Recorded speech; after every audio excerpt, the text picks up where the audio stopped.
w sprzęcie dla najlepszych. Wejdź na groundgame.com.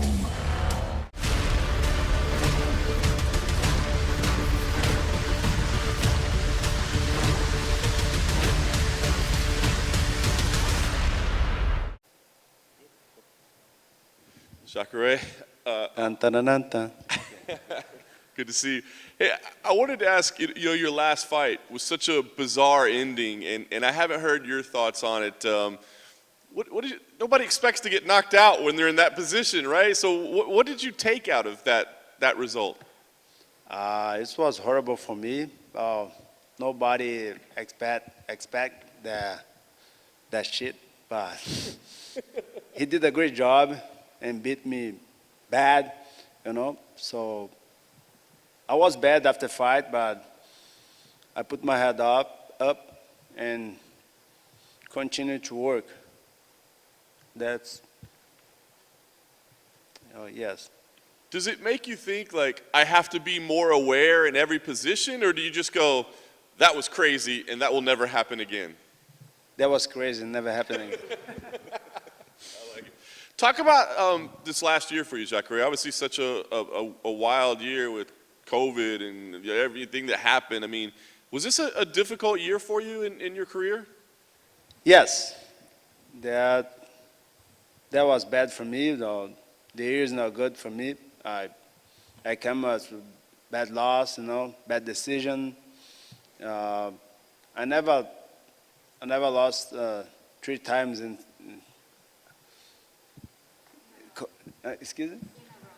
a row, So even when I fought jiu-jitsu, it sounds crazy for me, but I put my head up and work hard to win this fight.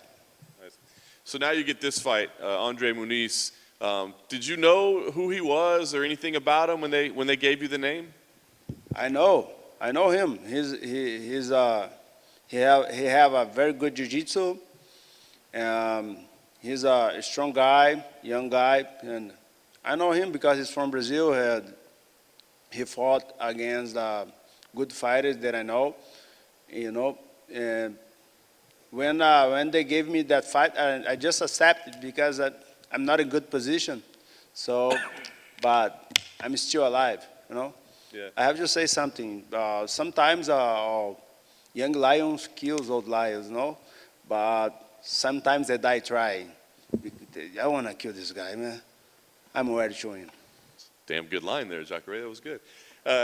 You said he has good jiu-jitsu. You have Jacare jiu-jitsu. I mean, he says he's going to go to the ground with you and he wants to test it out.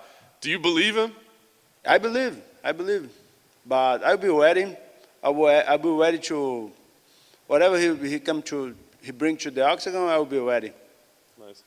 Are you thinking at all about the end of the career? I mean, obviously you're an old lion, but still a lion. But are you thinking at all about the end, or no? Yeah, yes, I have some fights to do, but I'll be open my gym in the future. I think in October I'll be a coach, but I have some fights to do in the UFC. Last thing for me here, of course, you want to win. What's most important? Is it to prove something to yourself, or maybe to prove something to other people who say you're too old or it's gone? What's most important for you? Win this fight. Jacare, right here. When Andre was in here, we asked him to compare his jiu-jitsu to yours, and he said you more play on the top as opposed to him. Do you agree with that assessment, and how would you compare your jiu-jitsu to his jiu-jitsu? It's a different style, on top, I fought very good on top, but my jiu-jitsu is good, When I fought jiu-jitsu, I submit the guys in our position, on top and inside, everything, But I think it's different, only different, And then often when you get two high-level grapplers, the beginning of the fight is mostly stand-up. You have a lot of knockouts in your career. So what do you make of Andre's striking in the octagon? Yeah, he have heavy hands, He's very strong, but I think my stand-up game is better than him. Jacare, you said that, you know, the old lion can still kill these young lions. Do you feel that some people, fans, are forgetting just how dangerous this lion is? Ele falou que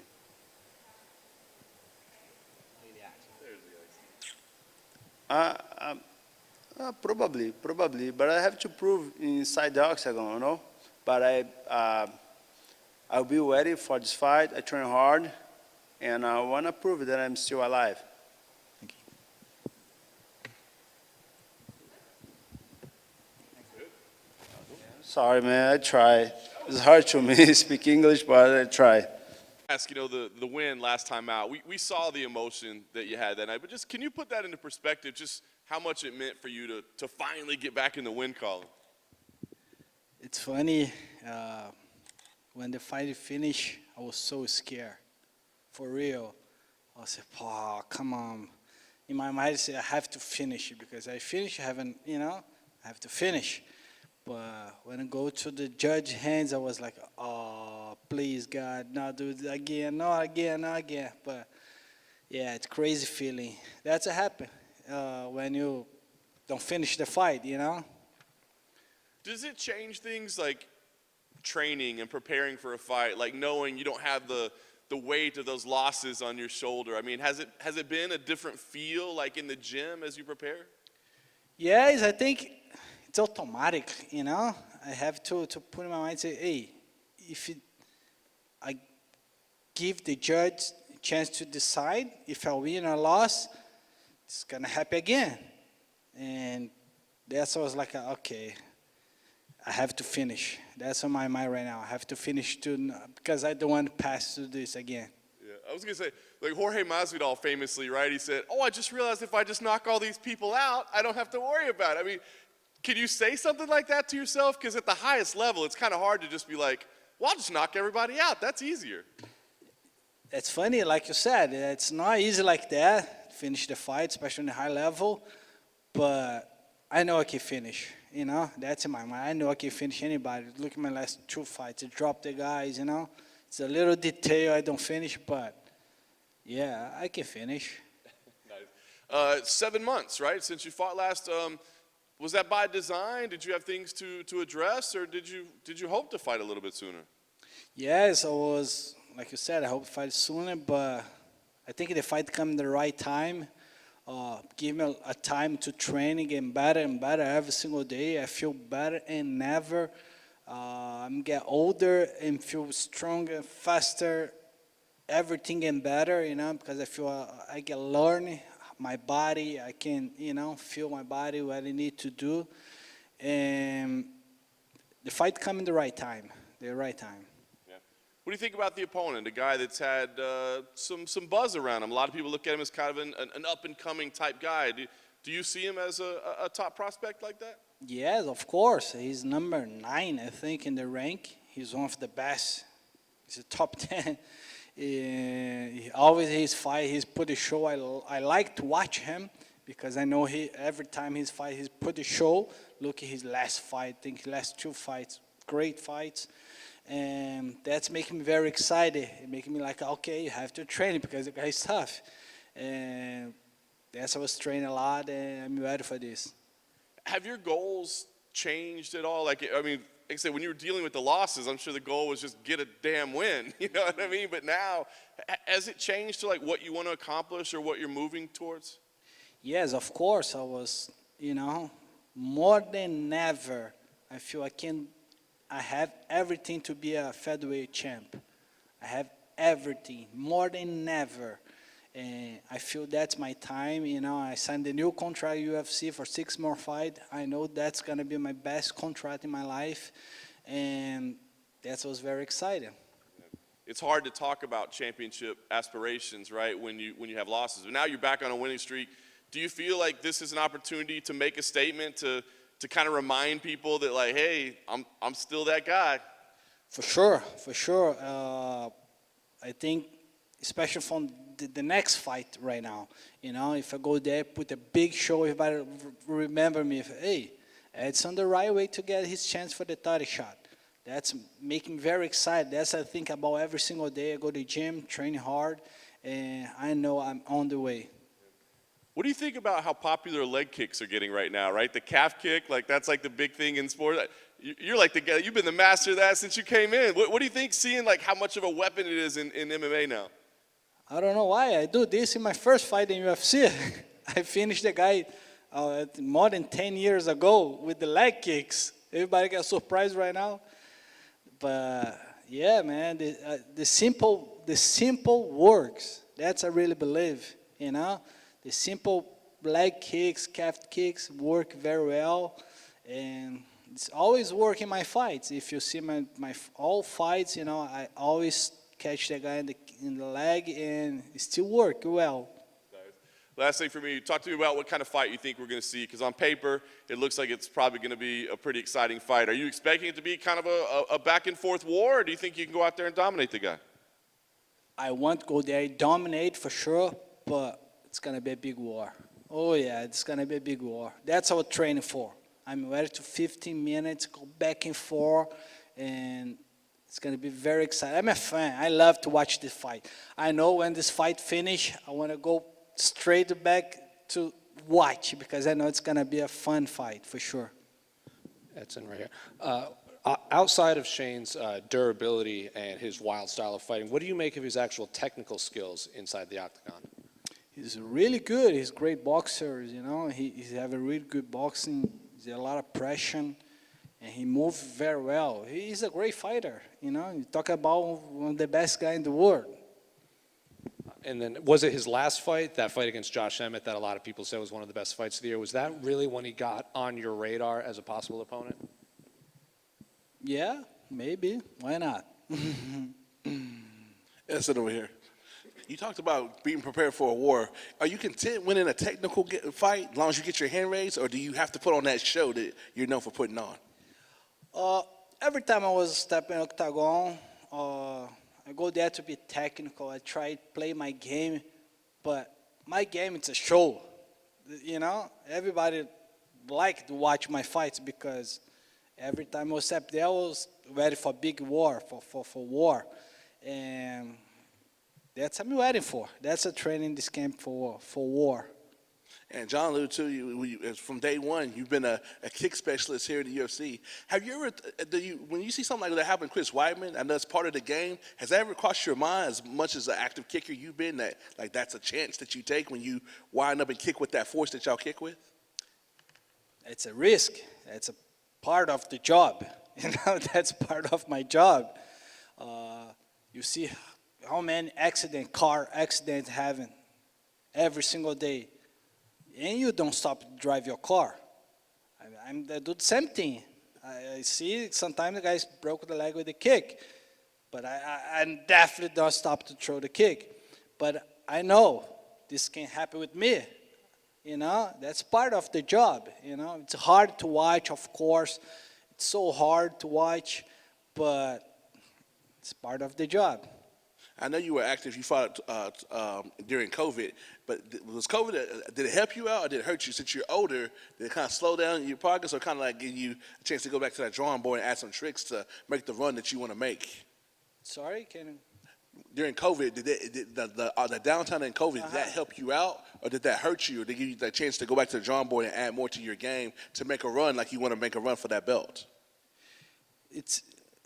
Yes, definitely helped me. It's one thing, COVID helped me a lot because I will stay a lot with my family, with my kids, and that's the COVID. The people say, stay in the quarantine, stay in the family in the house. I'd say, oh, that's a perfect, but I really love it. But yeah, it's helped me too to keep my mind strong, and I work super hard. And the COVID time, you know, every single day, sometimes in my garage. But thank God I have the best team in the world, American top team. And he's no stop one day in the COVID time. You know, I trained super hard the whole period of the COVID, and that's what's here right now.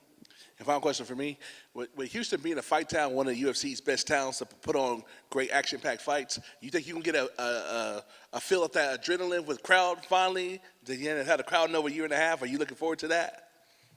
was preparing myself for that because it's different, very, very different, especially for my style, you know. Every time I hit the guy, I feel the people like, oh, that's making me very excited, you know, like push me, go again, go again, go again. I'm very excited to see everybody back, man. Very excited. I'm very, very happy to have opportunity to fight against whole crown. Is your son still only doing jiu-jitsu?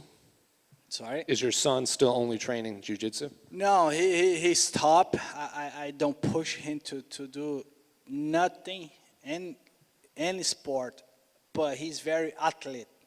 He do everything. And he started doing baseball this season.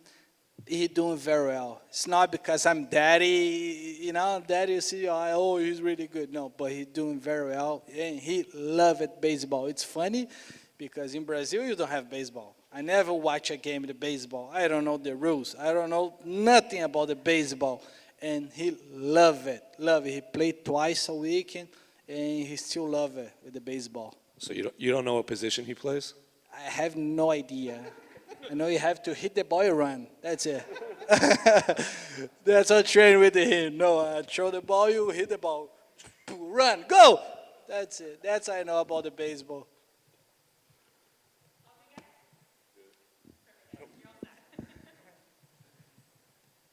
Did you fly yourself here, or did you take a commercial flight? Commercial flight, right, yes. So in my airplane, so it would be a little bit long, a long way to go. Why did you want to become a pilot? I'm just curious. I've watched your whole journey of getting your license and everything. Is that like a post-career job for you, or is it just a hobby? It seems like a pretty intense thing to do.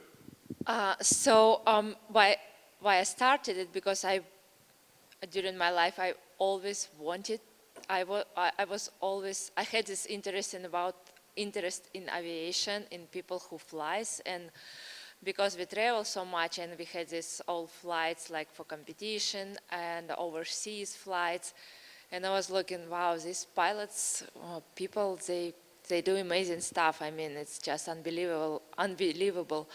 And I always like read about aviation, about airplanes and flights and everything. And here in US, actually, there is a lot of general aviation. It's so developed. There is a lot of flight schools and everything, so it was good time to start, and I just started.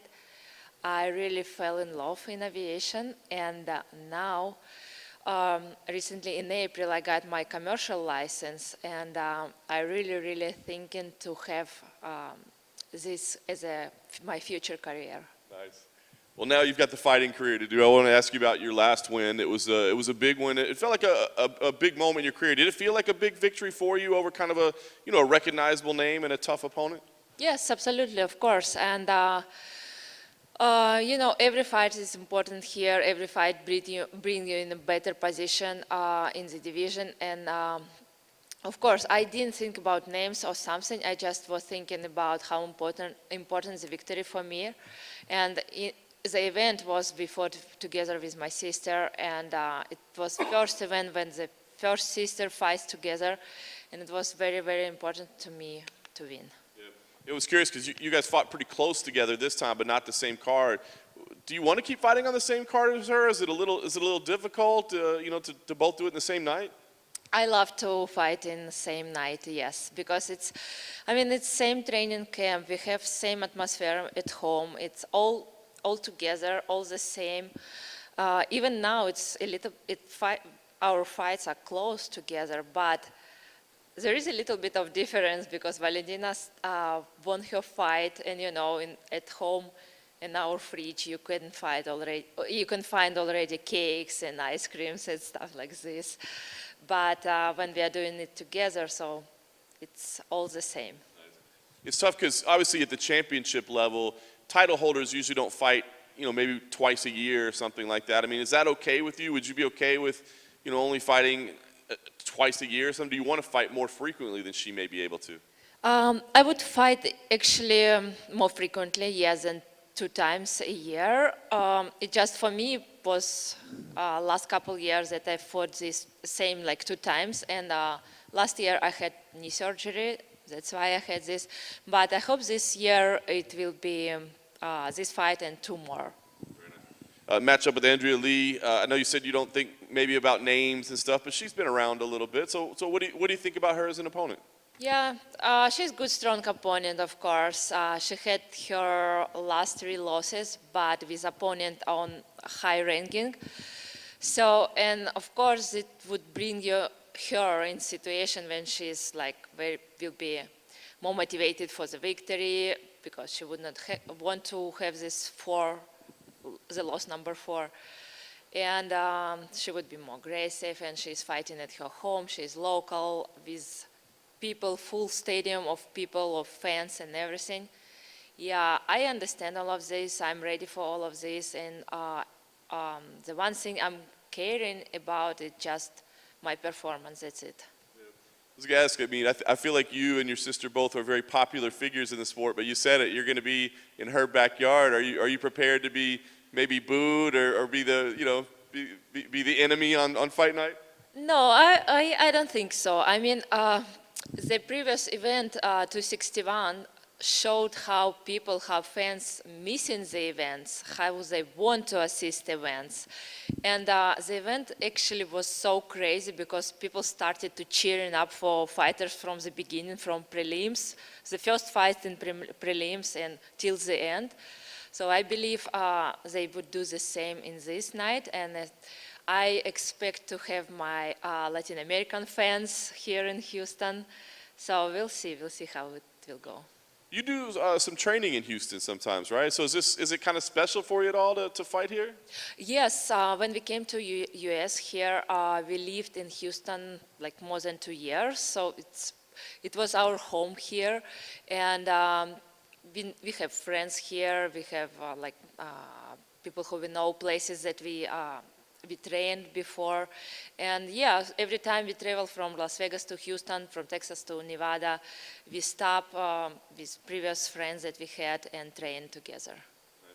Last thing for me, I mean, obviously every fight you want to win, but does this feel like a big moment? Because you've had kind of some ups and downs so far, right? But you win this, got a little winning streak together, recognizable names. I think people might start to look at you as you know, a real force in the division. So does this feel like kind of a big fight? Yes, it feels exactly the big fight, just exactly for this reason, because yeah, I have ups and downs. So to move forward, to prove myself that I can do this, I have to have win and win and win and win. That's what I want to do. Yeah, that's why it's important to have this win after my last win. And straight ahead. You mentioned Andrea's 3-fight losing streak, but 2 of those were split decisions, and a lot of people actually think she beat Lauren Murphy when that fight was here. Did you think that she got an unfair decision in both of those losses, in her 2 split decision losses? I saw her fight with Roxanne Modafferi, and Roxanne won this fight, so I think this decision was good. I didn't see exactly the fight with Lauren Murphy, but if it was split decision, it was pretty close. Yeah, so I believe the fight was pretty close, so it could go either way. So yeah, it makes her losses like less. And then you obviously have extensive background in Muay Thai. You have a lot of titles. She has a lot of kickboxing and boxing titles. So what do you make of her striking inside the octagon? She has good striking, yes. She has good, versatile striking technique, but she has good wrestling as well. I mean, good grappling as well. So I believe that I have to be ready for everything, because if something will not work to her in this fight, she would switch to another. Antonio over here. Are you looking forward with her have the 3 losses to kind of go for broke and like just make it a street fight, like not a technical fight, just come out guns blazing since she got the crowd, she's local, and she kind of has nothing to lose? We'll see, because it could be a strategy to make this like dirty fight or like something not technical. If it's not a strategy, it would be stupid, kind of, because yes, you're desperate for the win, but you have to be clever still, so you cannot just put everything and just doing something that not will work for you. And you alluded to earlier about kind of getting on a consistent win streak. Is that a big thing for you to kind of get on a win streak? Yes, it's a big thing for me because this thing that allows me to climb up in the division. So if it will be up, down, so I will be in the same position that I'm now, between 12 and 15 positions that I was in these years. So if I want to be better in top position, so I have to have win and win and win. And of course, you didn't fight 261, but being there around the crowd in that crazy atmosphere, how much does that inspire you? You know, you were there in your sister's corner just to get that energy, and like you already knew, 7,000 people at prelims is unheard of. Yeah. I mean, when I was with my sister in her corner for the event, because Valentina was fighting, and fighter, he cannot see all the general picture because he's so focused on his own. But I could see it, the general picture, and people were crazy. They were so supportive. They were cheering up so loud, and they were singing her name and everything. When I saw it, I thought, wow, this is. Yeah, I was in middle of my training camp, and it's kind of middle training camp. It's kind of always difficult because you're already tired, but you still have time to go, and it motivated me so much. Seeing all this picture of people, of fans and everything. And every time I was training and it was getting harder, I remembered that picture and it remembered me why I have to keep going on the trainings.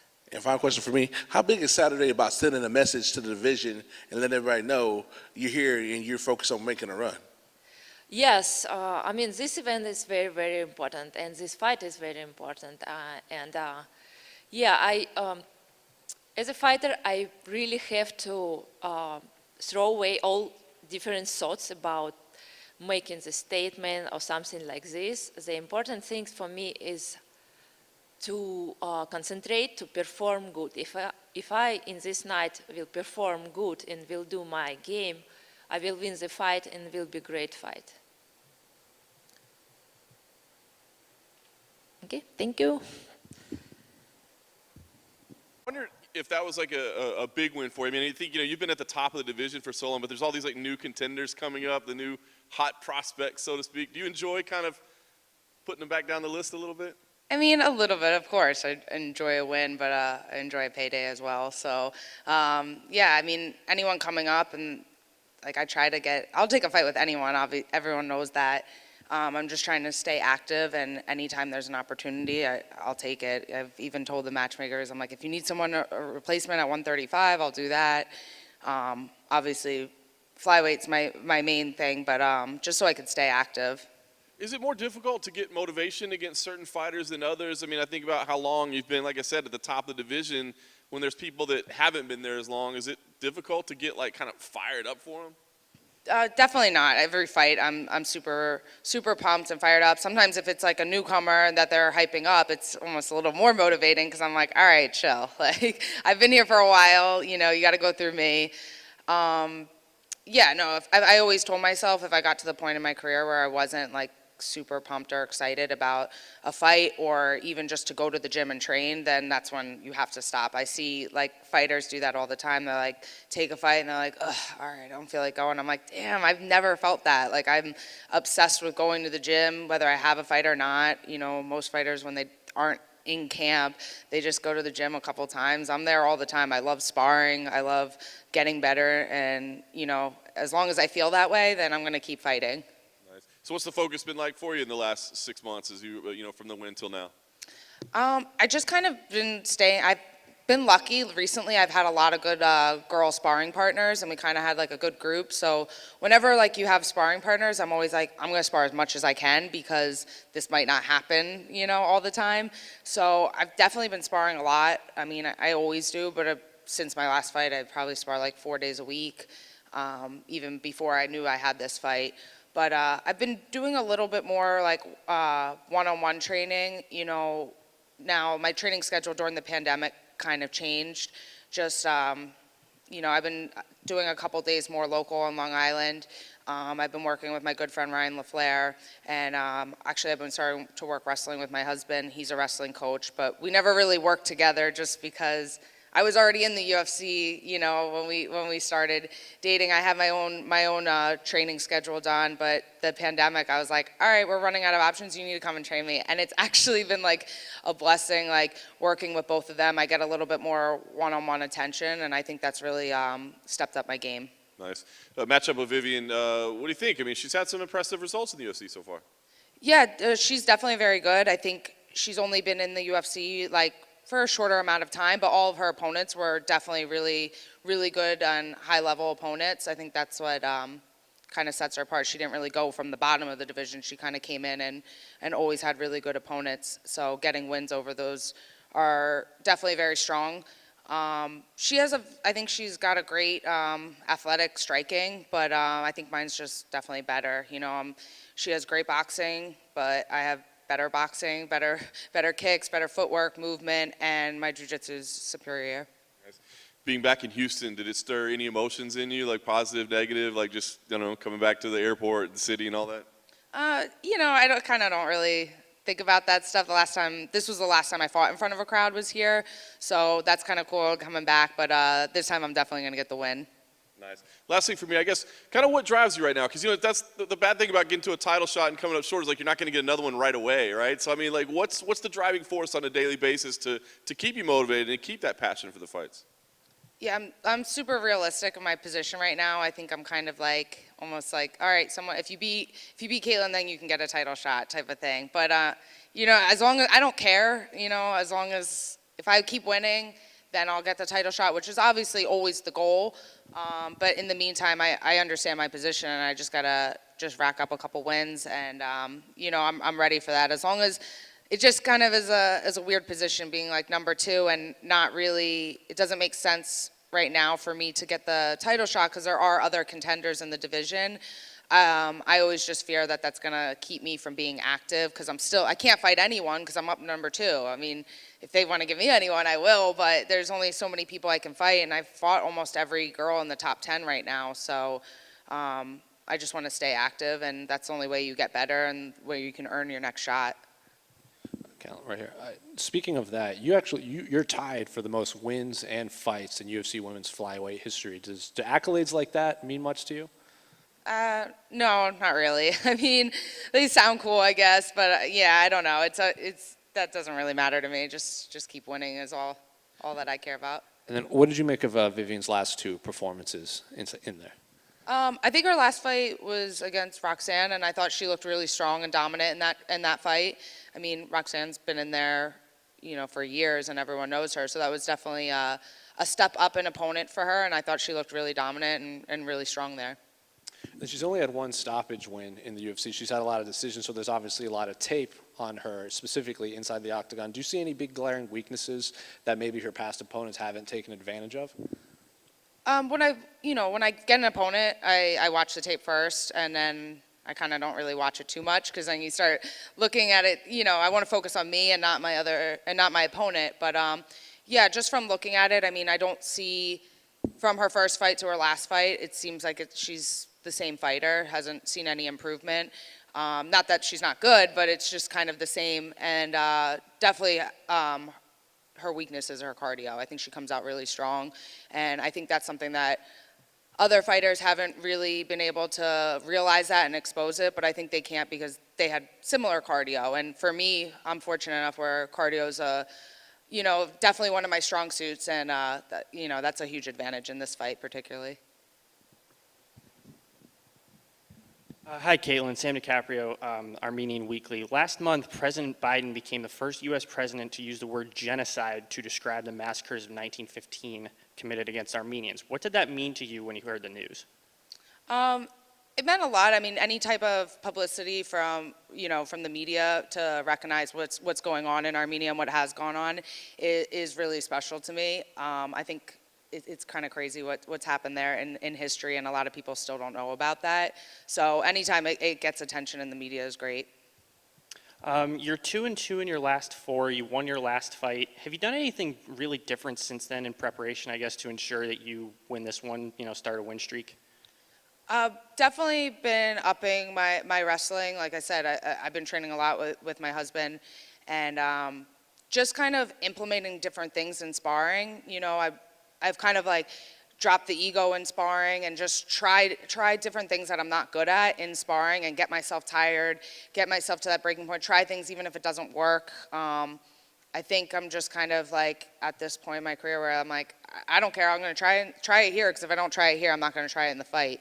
So I'm super competitive, and a lot of times when I sparred before, I would try to win each round, and it's like, well, I know I can win doing what I've been doing, but just opening up and being willing to try different things that I've been working on, I think that's helped me over the last like 4 months become a much better fighter. And then last thing for me, obviously there's a lot of hype going into this fight card just in general, a lot of eyes on Saturday. What would you say to someone who has never watched a UFC event before in their life that might be tuning in Saturday, like just about your fight style, like just something to know about you going in that they might not realize beforehand? My style, I'm definitely going to be going as hard as I can from the beginning to the end. I'm not going to be taking it easy. I think that this fight is kind of special because I think both of us, me and Vivian, it's a big fight for both of us. You know, if she beats me, she's on everyone's radar. And for me, it's another, like, I have to beat her. You know, that's every fight's like that for me. I just have to keep beating all these people that they keep hyping up and to try to get people to notice me again, you know. So I think both of us have a lot on the line for this fight. Awesome, thank you. Thank you. Over here, Caitlin. How big a deal is to get a title shot again before your career's over with? Do you have to get that before to feel kind of complete, to get that opportunity one more time? Yeah, I mean, the goal for me in training was always to be a UFC champion. So that's, you know, that's still the goal. I'm not just fighting just for fun, you know. It's cool, but I've been doing it for a long time and many years. So, you know, I have having that greater goal of winning the title is always there. So it's definitely very important to get another shot. Is Saturday about sending a statement to the division, hey, I'm still here? Yeah, I feel like that's kind of all my fights, but yeah, you know, I definitely, like I said, I'm realistic in my position, and you know, I think at this point where I am, just a win isn't necessarily going to be enough. It has to be either an extremely dominant win or a finish. And like say you're aware of your position. How frustrating is it? You see Joanne and Lauren Murphy going to fight to probably get a shot at Valentina, and it's like, oh, I beat them. So how's that kind of feel, knowing that you beat those ladies and they're in the spot that you try to get back to? It's kind of funny to me. I mean, I'm trying not to be like bitter and be like, I already beat them, but like I did, and I beat them dominant. So, you know, I know someone before had put like, oh, something, Lauren Murphy's like, oh, she's never been, you know, she's been finished twice in the last year, so why would I fight her? I'm like, well, that makes you look bad because you lost to me. And also I've been fighting, you know, I got finished by number one and the champion. And I wasn't getting like debuters to fight. I've never fought anyone like outside of the top 10 in my whole entire career. So yeah, I mean, I definitely beat them, but if I get it, they haven't had a shot at the title, so they want to put them in there. But I'm willing to keep fighting as much as I need to, and, you know, I'll keep beating them. I'll beat them again. I would love to fight either one of them again because, you know, that's guaranteed payday, so I love that.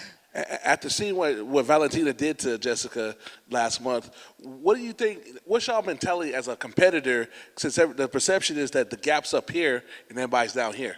Yeah, I mean, that's just how it is. That's the reality of the division.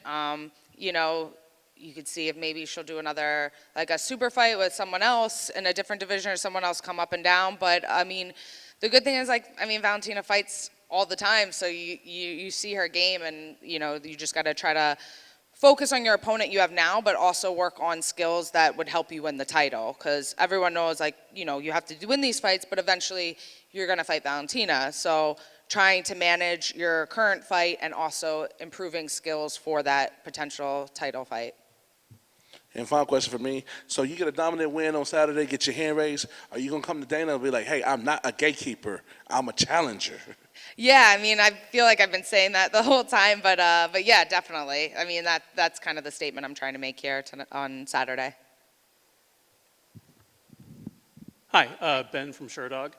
When Vivian was out here, she was asked to kind of give her impressions of your game, and she was generally very complimentary, talked about your reach as something she would need to deal with. But she said she felt as though sometimes your game plan was to win by decision. Do you, like, is there any merit to that at all? Do you agree with it on any level? I mean, no. I mean, I think every fighter tries to finish the fight as soon as they can. But, you know, when a fight's easy and it's working, sometimes you're kind of like, all right, why change it? Most fights, I don't particularly get hurt. So, and usually my opponents are, you know, I tag them up, their face is all messed up, and usually not really touched or anything. So, you know, it's not just the fight, it's also, I'm not going to go in there and go reckless and just be like, I'm in a war, I'm going to go like smash this person and risk getting like hurt, you know. I want to be able to fight in another 4 weeks or, you know, for the longevity of my life. I'm not going to just go crazy just to be like a fan favorite, because as much as I love the fans, they don't pay my bills. Last one for me. This will, of course, be your first fight since the untimely death of DMX. Got anything planned? I just always use DMX for my walkout song, so definitely, you know, they messaged me, they're like, are you keeping the same walkout song? I'm like, well, of course, now I definitely have to. So yeah, that'll definitely be sticking with me. Great, thank you. Thank you. All right, thank you. It's contractually obligated. I like it. Listen, you know, obviously you're no stranger to being in great fights. Yes. But, you know, sometimes you come up a little bit short in those. I guess, I mean, what do you take out of those? I mean, I think people know every time you're on a card, they're going to get a good fight. But I'm sure you want to get the wins as well. So what's it like for you kind of decompressing after fights like that? I definitely need to decompress after fights like that, especially that last one, man. Yeah, that was a lot. The one with Bobby. But taking away from that, like, just growing up, becoming more confident, become more emotionally mature, not fighting on my shield every single time, and not becoming provoked inside the cage, so to say. Yeah, just growing up in the sport, man. I came in here 5 years ago when I was, 23 years old, 24 years old, and I'm growing up in the UFC, so. That's awesome. So would you say that from that fight until now, like, your focus has really been on more the mental side of the game than everything, man. It's like physically, mentally, obviously new weight class, way more consistent in my approach, dialed everything in, way more, you know, carrying over things of like composure from training all the way over through every aspect of my life, my daily life. It's like what you do in one thing, you do in everything. So, yeah. Your career has been so weird, you know, like just all the wild up and down. Is there anything in particular that you would change, or do you feel like, hey, this is just what got me to where I am? Yeah, I got asked this the other day. It's like the only thing I would change is like I wish I would have been more serious about it from the get-go.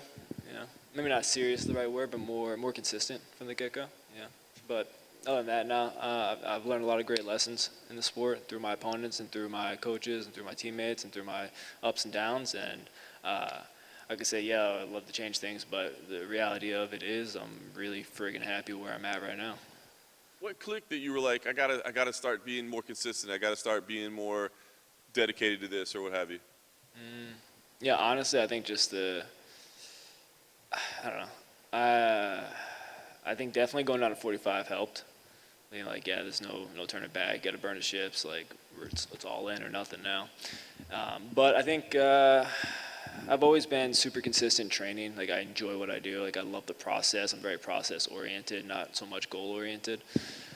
So I don't know if anything clicked. Just certain things became more consistent, and certain things from the last fight kind of reared their head, and it allowed me to look at it and be like, okay, that needs to be fixed, that needs to be fixed, that needs to be fixed. Let's go handle these issues. Nice. The matchup with Mike, what did you think when that was the opponent that was given to you? Yeah, I was excited, man. Mike's a tough guy. Yeah, he's a great wrestler, great submission artist, but fuck him. I'm going out there to fucking put on a show, man, and reintroduce myself to the UFC, introduce myself to this division. Like, let's go. Yeah. That's why I was kind of most interested. Like, I think about you as like, you probably want to go out there and just put on absolute war. He probably wants to go out there and maybe hold you against the cage or hold you on the canvas. So is that frustrating to think like that's going to be the game plan? Nah, cool, man. I mean, people try to do that to Whitaker. People try to do that to Izzy. It's like, you know, good fucking luck. You're not going to hold me down. Like, who's taking me down in the UFC? I've gotten taken down a couple times. Who's held me down in the UFC? Nobody. Who have I taken down in the UFC? Most of the guys I fought. Like, nobody, like, it's really hard to take down Bobby. I've taken him down, like, got like 6 or 7 takedowns on him. Like, I could fucking wrestle. And my submission grappling, my ground game, top notch. Like, I'm ready. Let's go. Nice. Last thing for me, I mean, I know you want to go out there and get a win. I'm sure it'll probably be a fight of the night worthy type fight because that's just the way you fight. But does this feel like a, I don't know, a fresh start, like a new chapter? I mean, is it like a cliche to say that, or does it really feel that way? Yeah, no, it feels like a fresh start, man. Like, new weight class. So what I got 10 fights in the UFC now, right? So it's my 11th fight, the second 10 in the UFC. So it's kind of like a landmark, right? It's like a turning point. But yeah, new weight class, man. Just new me. Like, new everything. Like, let's go. New decade. Like, I guess that was last year. I don't know, but fuck. Lando over here. I know you got from the East Coast, but with the crowd. Hey, you're from the East Coast too, ain't you? I can hear it in your voice. No, man, I'm from Dallas, Texas. No, okay. with that being said, with this crowd gonna be here live, and a lot of these people are like boxing with the Mexican style, do you think you're gonna feed off that energy? Because it's gonna be in the building on Saturday night. I mean, I always feed off the energy, man. The brighter the lights, the better it is, man. I fucking love it. Love it. Well, so it would be safe to say that we're going to see you just come out taking chances, looking for that performance of the night or knockout bonus to add to your wallet. I mean, take chances, yeah, but calculated risks, you know? It's like, I won't be doing too many calculations in there, but I'm going to fight a little smarter than you usually see from me, you know? I mean, I've been an entertainer in the past, but I want to be a champion. I want to be the guy. I want to be the top dog. And top dog don't get down with just fucking slinging and banging, you know? Like, let's go, but let's be smart. You seem like a different guy from before COVID. Did this kind of awakeness kind of happen during COVID? You like work on the mental, technical side, like, man, I do this good. Maybe you shouldn't be, you need to ease up on that. Is that kind of like what you did, kind of like a rebirth? Because you said new decade, new fighter. You know what I'm saying? Yeah. I mean, there's been an overhaul, you know, an overhaul to everything. So it would be safe to say Saturday night, it's all about making a statement? Yes. Lando, physically, how's the drop down to featherweight been this week? It's great, man. Like, percentage-wise, I'm closer to featherweight right now than I've been to lightweight for many of my fights. So I'm freaking golden. And then obviously you're known for your flashy style of striking in there. Mike's obviously a wrestler. We asked him what he thought of your wrestling. He said maybe the drop down wouldn't benefit you against someone with his style of fighting. What do you make of that, and what do you make of his striking in there, actually? I don't know how the drop down wouldn't benefit me in wrestling. I mean, I have a size advantage. Like, I fought bigger guys. That makes a big difference. So I don't know what he's talking about. But his striking, he's a good wrestler. He's got good shots. He's got a good top game. He's got, you know, his striking's not that great. A little bit of a weird story with your teammate Donald Cerrone, former teammate Diego Sanchez, kind of making its way around. It's kind of taken the MMA world by storm lately. I plead the fifth. Yeah. There you go. Is that a Reptar shirt you're wearing? Just dinosaur.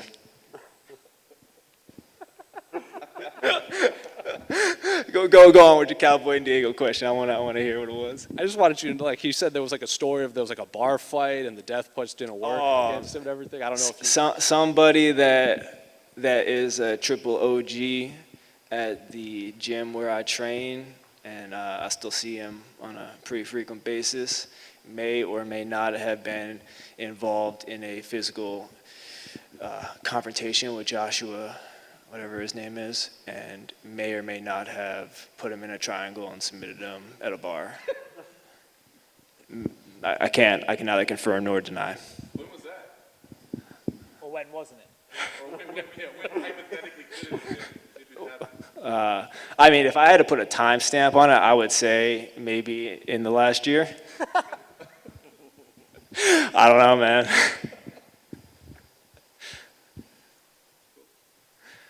Sick. Anybody else got questions? Nah. All right, cool. Appreciate you guys. Thanks, guys. 2 wins over some very established competitors in the division, so I'm just curious as to, kind of what you think the key to your success has been in the last 2 fights. Você lutou contra 2 grandes oponentes nas últimas lutas. Qual que é a sua chave? Qual que é o seu qual o diferencial que você tem tido até agora? Eu faço meu treinamento todo lá em Brasília, né? Na Cerrado MMA, então a gente tem grandes atletas ali que me ajudam a estar evoluindo sempre. E a gente tem um ótimo professor de wrestling, de boxe, de Muay Thai e de chão também, que me faz evoluir a cada luta e mostrar sempre um grande show. I've been training my academy in Brasilia, Cerrado MMA. I have a great professors in wrestling, great coaches in ground game and striking, and I've been improving day by day and to be able to do a big show. I know nobody likes to think about losses, but I wonder if she thinks about the loss to Jessica, because if she had won that fight, I think people might be saying, championship. So does she ever think about that, and is it frustrating? Você pensa em relação à sua derrota contra a Jéssica da última vez? Só pensa em relação a como que isso afetou você, algo parecido? Não penso muito, não. Passou. Eu trabalho muito com a minha psicóloga, né, sobre foco, sobre estratégia de luta. Então a gente sempre foca na próxima luta. Então a derrota que aconteceu passou ali e eu procuro sempre tirar muito aprendizado das minhas derrotas e foi o que aconteceu. Então estou vindo de duas vitórias aí expressivas e continuo e espero continuar buscando sempre mais vitórias. No, don't affect me at all because I lost. I have a good keeper, my psychology, and mental coach also helped me a lot. And my keeper always focus on the next fight. We don't think too much about the fights I lost. So we keep doing the work and be able to do every time a better show and a better fight.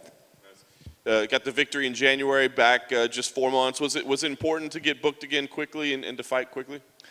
Você apenas lutou há 4 meses atrás. Foi importante, faz diferença você pegar a outra luta tão em cima da outra assim?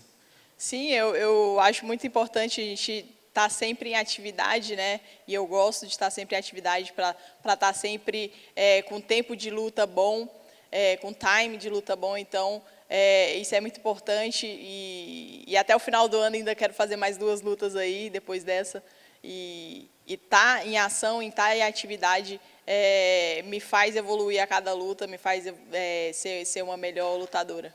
It's really good for her because she have enough time to training, and this is good because she never lose the timing of every single fight, and she also is able to do 2 more fights this year because for her it's good to keep the flow. What do you think of the matchup with Caitlin? Obviously, Caitlin, former title challenger, she's been at the top of the division for a long time. So what do you think about Caitlin as an opponent? O que você pensa em relação a Caitlin como sua oponente? Sim, a Caitlin é uma atleta que usa muito bem a envergadura dela, né? Ela gosta de usar muito bem o striking e ganhar a luta por pontos ali, fazendo essa distância. E é isso, o jogo dela é esse, de levar a luta ali a favor dela por pontos. So she know her game, she have a long arms, but her game plan usually is win the fights or win points by decision. So she know the game plan, she's going to change this one. Win this fight, and I think people would probably be talking about a potential title shot. Do you feel like if you win this fight that you should be in the discussion for fighting for the title? Não. Depois dessa luta, ele acha que depois dessa luta vão falar sobre o título. Você acha que depois dessa luta você se sente capaz de lutar pelo título? Sim, a gente está indo para fazer uma grande luta, né? Com certeza sair com uma grande performance aí em sábado. E a chance da disputa do título vir vai ser grande e a gente está se preparando muito para isso e quando surgir a oportunidade a gente vai estar pronto. Essa luta, ela está focando nessa luta primeiramente, assim. Poxa, é inglês. I'm sorry, guys. I really work here. So you think about this victory. First, you think about this victory first, and she knows they're gonna talk about the title. But if it happens, she's ready. She's doing the work pretty good for. She's ready for this in case coming. Last thing for me, I guess. Obviously, every fighter is looking at the champion in their division, but I just wonder what it's like. I mean, Valentina has been so dominant in the division. So are you seeing holes in her game and trying to see how you would fight her if you get there, or is it almost kind of intimidating to see the way she's just dominates her competition. Ela vem dando, a Valentina vem dando tão bem nas lutas que ela teve, tão dominante. Você acha que tem algum buraco ali, alguma estratégia que você já pensa em caso você lute contra ela? Sempre existe, né, a possibilidade do atleta dar alguma brecha. A gente sempre vem estudando isso.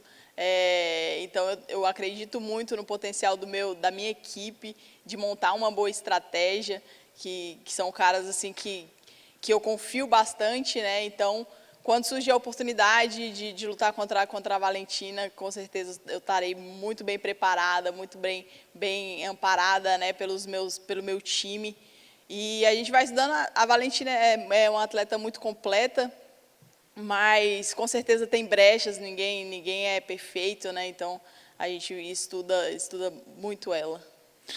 Valentina, if you fight one day, of course everybody have some mistake or some gaps they can find it. Also, she have a really great team with her, and she trusts her team and the coaches. Of course, they're gonna find the nice game plan, but she trusts on them, she believes on them, and she know that nobody have a perfect game, and they're able to find the gaps and also get the victory too. Right here. One last thing on Valentina. She's actually here because her sister is fighting. Have you run into her at all in the hotel? A Valentina está aqui, né? Mas a irmã dela vai lutar. Você que tentou falar com ela, cruzou com ela em algum momento? Não, ainda não.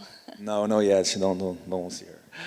And then speaking of your fight against Gatlin, it seems like she makes her opponents very frustrated with her striking, kind of staying on the outside, like you said, with her long limbs. And obviously Jessica got in there to finish with the body shot. But outside of that, do you see many weaknesses in her striking that you can take advantage of?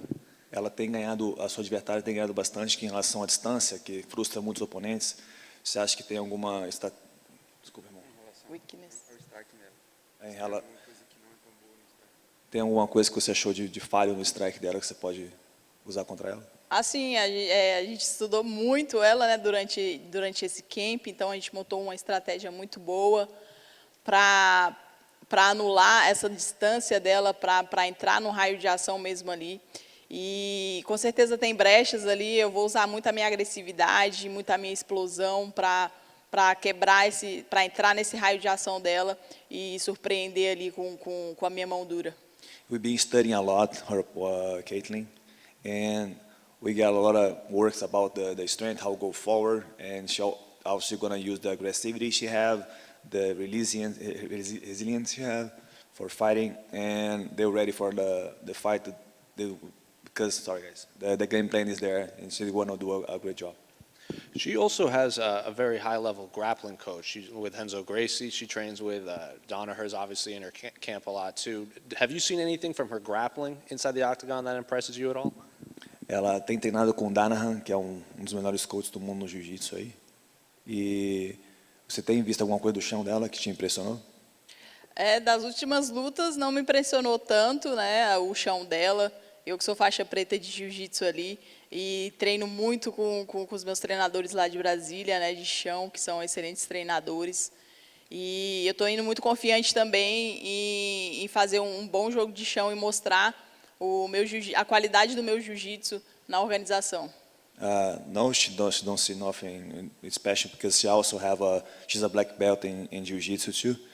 And her coaches been preparing her a lot, and nobody saw her ground game yet, and she's ready to show if in case happens, she's going to show how good she's doing in the ground game too.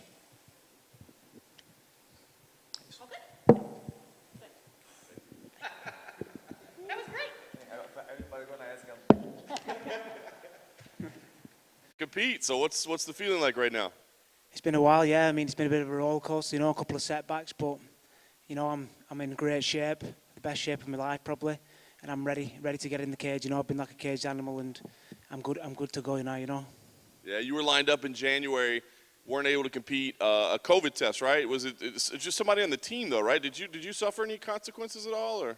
I was okay. One of the team had it, So obviously I couldn't come out and fight. It was a bit of a, it was a tough time because obviously although I want to fight as much as I possibly can, it's also how we earn our living and how I support my family.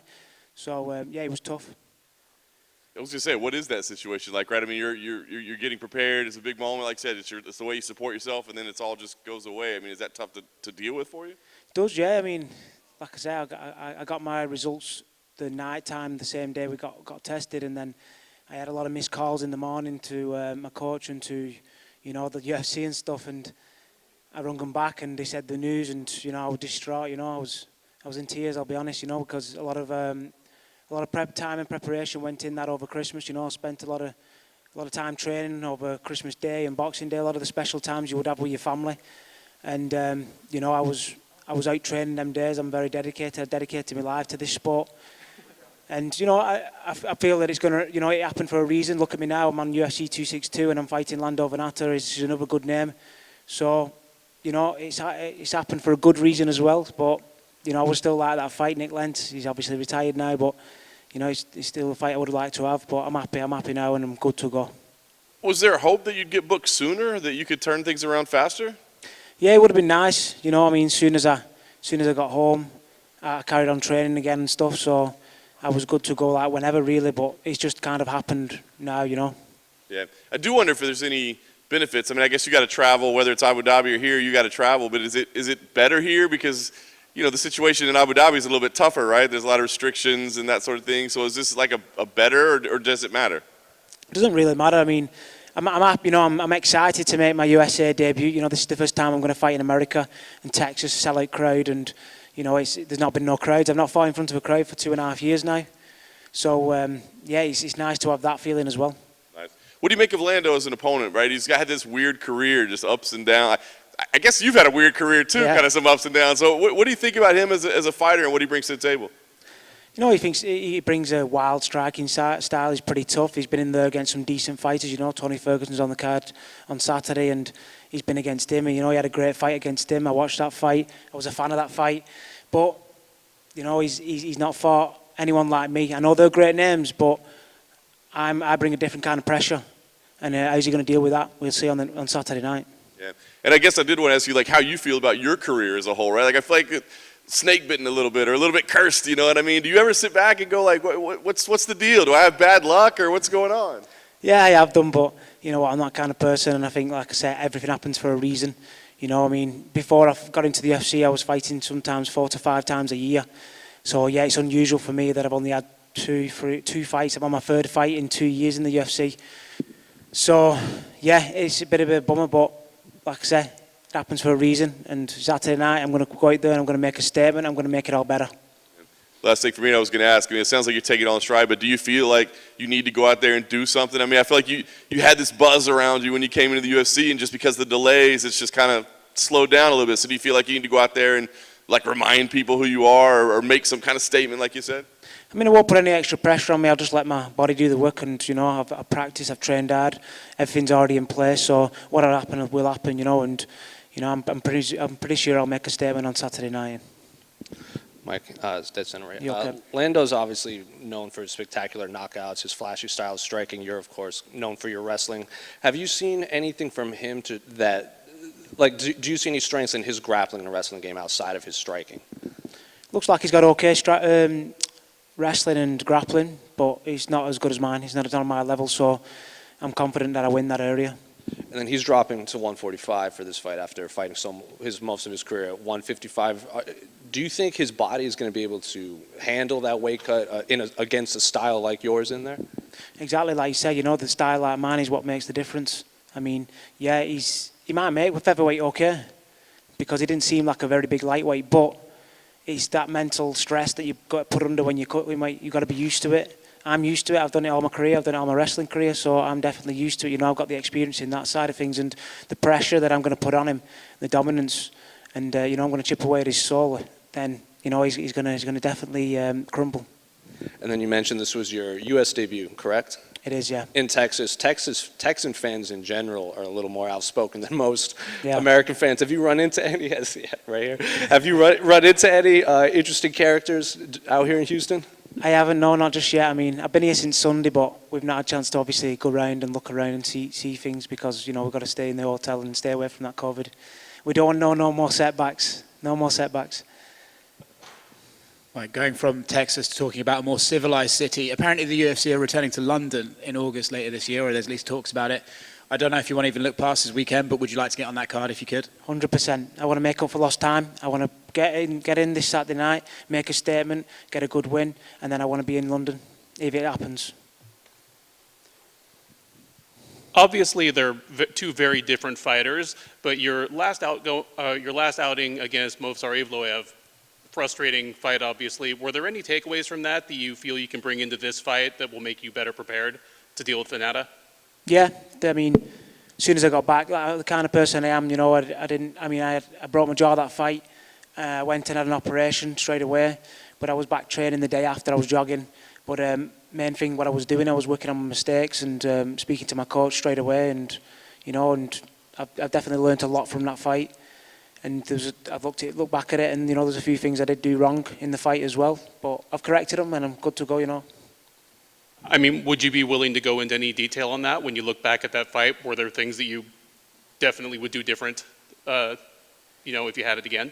It's just, well, first of all, the choke I had in the first round, it was a shallow Dars choke that I kind of grabbed my forearm rather than grabbing my bicep. That was the mistake I made on that side of things. But he obviously practiced for it, and you know, he's obviously very good at getting out of chokes. I mean, he fought Nick Lentz after that, and he got out of a couple of chokes there. So, but I'm not going into too much detail, but I've definitely figured out some problems after that fight. Thank you. Pretty fantastic fight the last time out. I guess was that a big one for you in terms of the result and the performance? Yeah, I mean, at this point in my career, I'm kind of like facing guys, names that I came up watching. So it's always a feather in the cap to go out and get a win over a guy like Tyson Nam. But we're onward and forward. You know, I've got Rogerio Bontorin in front of me. So, you know, honestly, not giving much thought to the last performance. Nice. The change of opponent, I guess you get Rogerio Bontorin now. You didn't. What did you think? I mean, does that, when you get an opponent change like that, I mean, do you consider it all like, maybe we should move and give ourselves a little more time or something like that? Yeah, I mean, we took everything into consideration, all of the options. Ultimately, I decided that I wanted to fight in Houston, you know, and strangely enough, I'm the only guy on this card with Houston roots. I live here, and I don't think that was necessarily on purpose. It just is how it worked out, but yeah, I was willing to do what it took to stay on this card, and I said yes to every name that they had on the roster. You know, so I'm happy that Bontorin was able to accept, and it makes sense. It's a fight that makes sense. Why was it important for you to stay here? Was it for you, like, you know, you want the experience, or was it for, like, you know, your friends and family who probably don't get a chance to see you compete? Like, what was important about it? No, all for me. All for me. No, I had put in a lot of work for preparing for Alex Perez, and felt that it would be it wouldn't be good if I just let all that work go to waste. And yeah, sure, we could have moved the fight, but I really, really liked the idea of fighting here in Houston. And, you know, you never know what's going to happen out there. Bontorin's a tough guy. Alex Perez is a tough guy. They're pretty similar, so I felt like it wasn't like I had to, you know, go back to the drawing board or anything. So, yeah, it worked out the way it did. I was willing to do anything to stay on this card, though. Have there been any challenges associated with it? I mean, I know this was a tough ticket to get. You know, has there been, you know, more requests of your time or more demands? People don't understand, like, hey, I'm on fight week, leave me alone. Sure, no. I've been doing this 13 years now, and I've got a lot of people. Whole trailer park's going to be out to come watch me. So, but they know what the deal is. They know they leave me alone. So, I've been doing it for a long time, and looking forward to seeing all my friends and family and everybody in between. And yeah, I feel like everything I've ever done has kind of accumulated to this, and in the past I've let myself down in big moments, and I've put in the legwork for this. So, you know, victory never guaranteed, but we're gonna go out there and scrap. Like, had you been watching Bontorin before? I mean, did you know much about his game before you were given the offer? Yeah, I got my eye on all these guys, so yeah, I'm watching them all. He's good. He's tough. Big, strong kid. We're fighting at 35, watching him walk around. He looks every bit of it. He's a big boy, so I anticipate he'll be physical and try to bring it to me early. But yeah, let's go out and sort it out. I know what he has to offer. I have yet to display everything that I can do, I feel like, and what better time than this weekend, Saturday night. Nice. Obviously, a pretty quick turnaround after a tough fight. I mean, is that what's the plan moving forward here? Is this kind of the pattern you want to get in now? Is fighting more frequently? You know, I think now I've established myself with this company, hopefully, and obviously we got to keep it rolling, keep winning.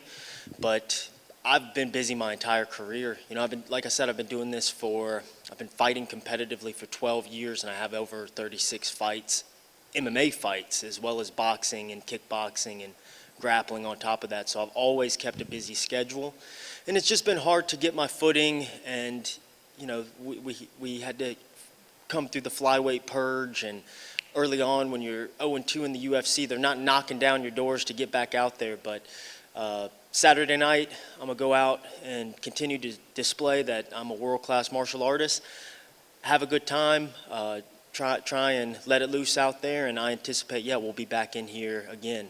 Quick turnarounds are nothing new to me. I'm a fighter. Nice. Last thing for me, what's ideal for you? I mean, I'm sure it sure would be nice to go out there and throw one punch and the fight's over and you can go home, but you know, a back and forth scrap in front of 15,000 people with the fans back in the building could be a pretty special environment too. So what would be ideal? Would you want to go out and dominate, or maybe have one of those brawls that brings that Houston crowd to life? I'm ready to go 15 minutes. You know, at this point in my career, I know that you know, I'm not gaining anything by going out there and getting my face punched off. So I'm gonna try and do it seamlessly if I can. But yeah, as I said before, no promises for victory, but maximum effort, and I'm gonna go out there and scrap. Matt, right here. He obviously has a pretty extensive background in submissions, with his submission skills. You have a lot of submission victories in your MMA career. So how would you compare your grappling skill set to his? My cornermen, they like to remind me that I'm still a purple belt. I've been doing this for a very long time. Yeah, it's a dangerous game to toil. Those are in the chaotic moments, in the scrambles. That's when I find my best stuff. So, yeah, I know he's a great grappler. I think if his game plan is to come in and grapple it, he should work to slow it down. Because in those moments, I find tricky stuff, and we've got that part of the game sharpened up too. I'm ready to grapple. I'm ready to strike. We can do it all. Well, speaking of the striking, what do you make of his striking skill set in the octagon? He's pretty short, but he's got long arms. So and he covers a good amount of distance, and he likes to fight from a strange range. So. I think in the big cage, you know, I'm gonna try and get out there, touch him with my jab, and just feel out the distance and the range a little bit. But he can bring it. I mean, he throws thumpers. They're hard punches. When he goes, he rips it. You know, and if you're standing there and you know, on the center line and you catch something hard, he could hurt you for sure. This guy's physical. I don't know if his striking is as nuanced as mine, but I mean, we're fighting in 4-ounce gloves, so I'm not taking anything away from the guy. I know he can crack. I know he can swing them, but so can I. And then I don't know if you watched the Jacksonville card, but it seems like a lot of the fighters, when they first made that walk out, the crowd reaction kind of caught them by surprise. They couldn't remember how it felt. Like Anthony Smith, I think, stopped and like looked around for a bit. Have you envisioned that moment, especially being in your hometown, walking out there? Yeah, I feel like I've seen it, I've felt it, I've dreamed it. I don't know how I'll react to it because, to be honest, I've never fought in front of a capacity crowd like this. And this will be, you know, a 35-fight vet, but this will be something new to me to walk out in front of 19,000 fans. And like I said before, you know, everything I've ever done, I feel like has added up to this. And I'm not going to let this moment be too big for me. I'm not super concerned with how many people will be there, but, you know, I've earned this. I look forward to it, and I've seen it, and I've felt it, I've dreamed it, so yeah. Then finally, this is, of course, a bantamweight. Has fight week been any more enjoyable knowing you don't have to cut those last 10 pounds? Yeah, I had breakfast this morning, so y'all could probably tell I'm in a little bit better mood. Yeah, I feel good. I mean, and honestly, there's not much weight difference. Like today, I woke up at 143. I think if this was a regular week, I'd be more like 139.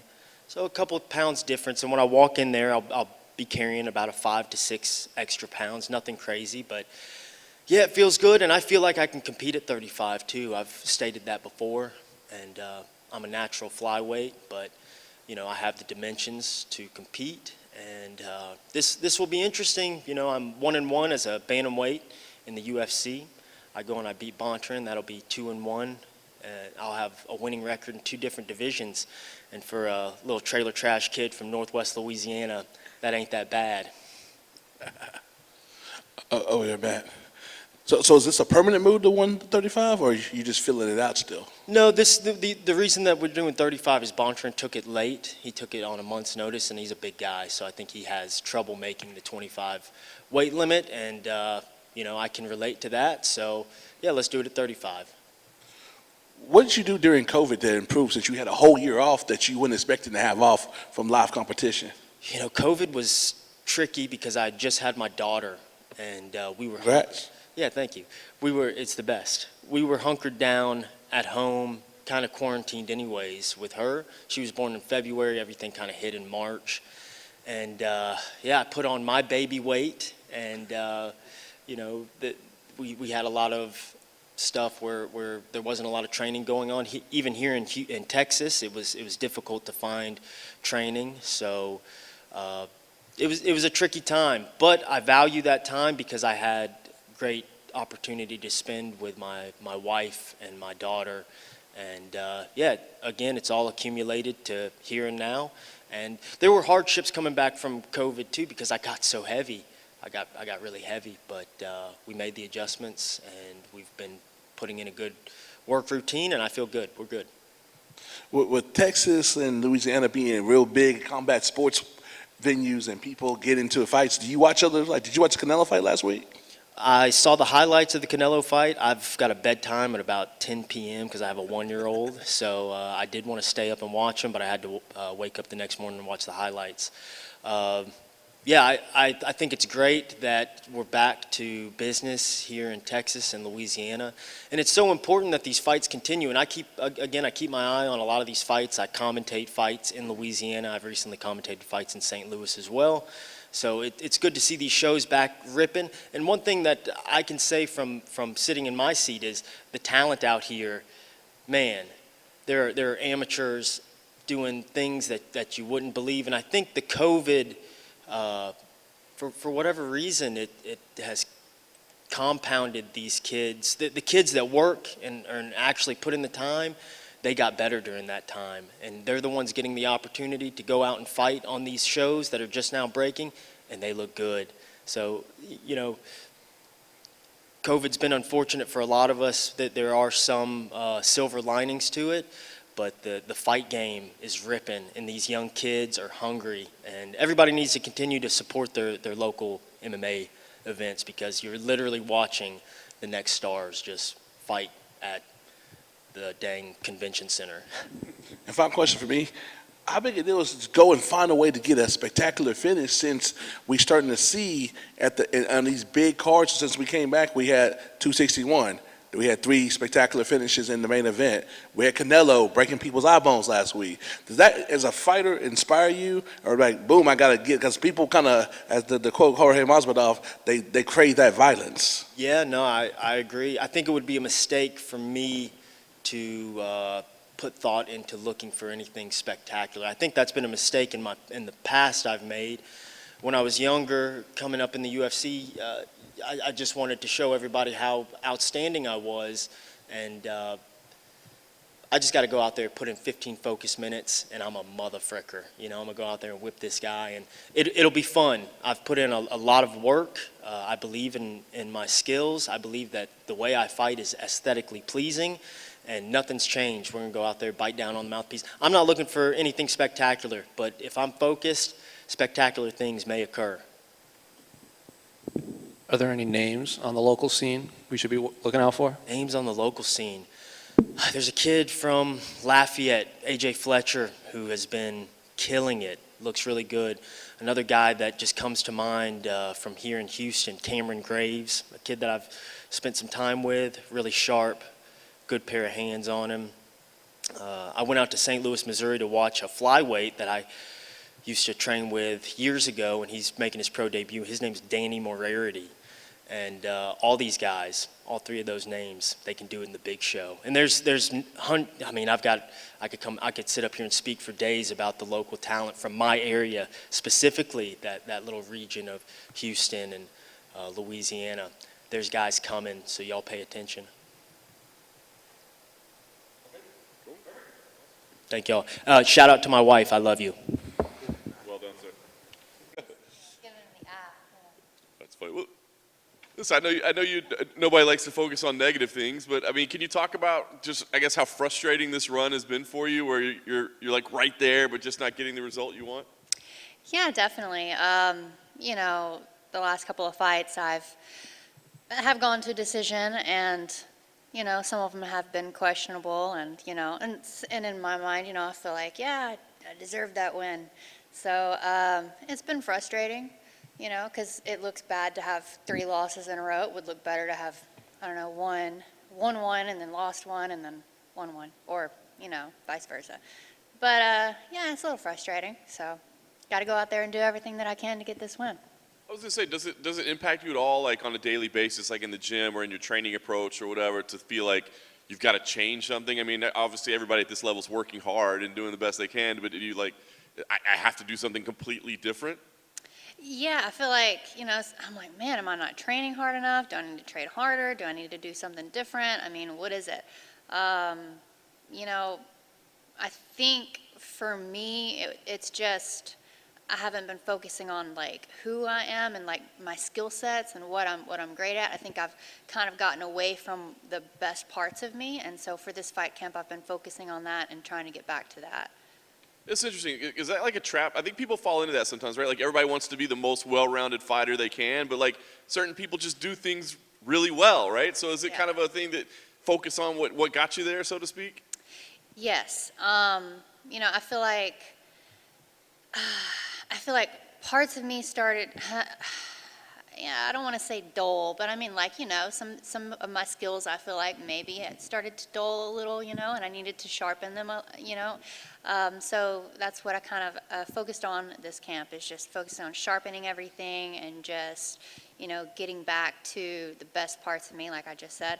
I went out to Colorado, you know, worked on a lot of striking there. I've been working on my wrestling and my grappling and just trying to, you know, sharpen everything that, you know, I need to get this win. Nice. What did you think about the matchup when they gave it to you? I mean, obviously you fought a lot of veterans. She's got kind of a name to her, part of it with her sister, of course. But I mean, what did you think when this was the opponent that was offered? I thought it was a great matchup. I'm thinking this is going to be an exciting fight. She's a striker, you know, she likes to stand and bang. But lately I've been seeing her, you know, take it to the ground, and she's started to take a liking to grappling. So, you know, we're both well-rounded fighters. So, I mean, this fight can go anywhere. I think that it's going to be exciting no matter where it's at. Just, you say, I mean, everybody's said trying to get well-rounded, she's worried, but her best is her striking. So does part of you like want to engage her there to kind of put on a striking fight that could be a lot of fun, or do you feel like, well, I know her grappling's probably her weakness, so that's probably an easier place to target?